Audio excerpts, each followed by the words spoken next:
My friends, a young boy returns home from Hebrew school and is asked by his father what he learned. Well, father, the rabbi told us how Moses led the Jewish people out of Egypt. And as the Jews were running away from Egypt, Pharaoh and his army chased after them. When the Jews came to the sea, Moses called upon the engineers who laid down pontoon bridges for his people to cross over. As soon as they reached the other side, Moses called in the Jewish Air Force who bombed the bridges while the Egyptians were trying to cross and wiped out the Egyptian army. The father was shocked. This is what you learned in Hebrew school? Father, said the young boy, if I told you the story as the rabbi told it, you would never believe it. Yes, my friends, the Passover story is truly an unbelievable story, and yet the most unbelievable of Jewish stories is what we most believe in. The Exodus and the experiences connected with it.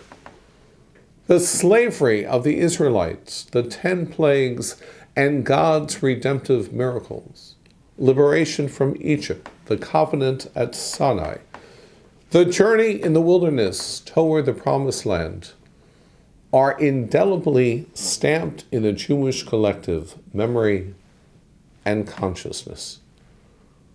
The story is fantastic in every sense of the word, fanciful, remarkable, unreal, and superb. On Passover, we are reminded to have empathy for people of all faiths and ethnicities, as stated in the Torah, and I quote, "The stranger that dwelleth with you shall be unto you as one born among you, and thou shalt love the stranger as thyself, for you were strangers in the land of Egypt." Bechol dor v'dor. In every generation, one is obligated to see themselves as if they went out from Egypt.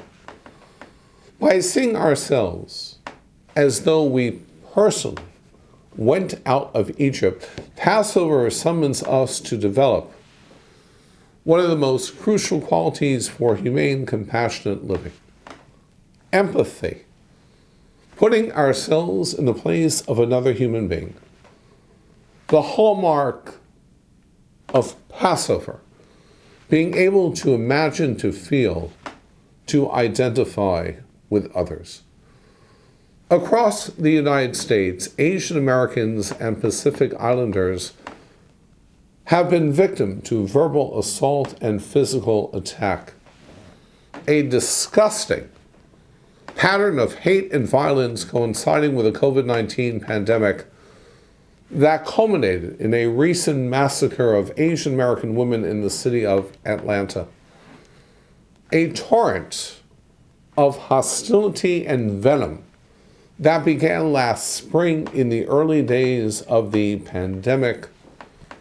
Bigotry spread by the reprehensible rhetoric of our former president, who referred to the coronavirus as the China virus or the Kung flu. Imagine how you would feel if the nation's highest public officials spoke of the Jew virus, the black virus, the Muslim virus, or the Latino virus. Simply outrageous. Regardless of what was the motive of the killer in the Atlanta attacks, Jews understand what happens when we allow hate to fester. The danger and threat to the AAPI is real, while the silence is deafening in the face of lurking disaster. Pesach is a cry against indifference. It is a cry for compassion. Our voices must be raised in screaming protests in solidarity with Asian Americans who are suffering the pain and indignity of ethnic discrimination. Pesach reminds us that our love and concern must radiate out beyond the us toward the them.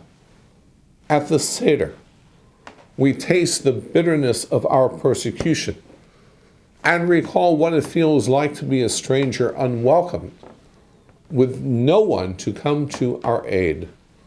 Love the stranger, care for them, show them empathy, feel their pain, and act to alleviate it, for we know what it means to be the stranger. This Passover, in the spirit of camaraderie and friendship with the Asian American Pacific Islander community, let us take it upon ourselves to continually struggle to redeem the other, just as God redeemed us. Chag Kasher B'Sameach, a joyous and meaningful Passover to you and your loved ones.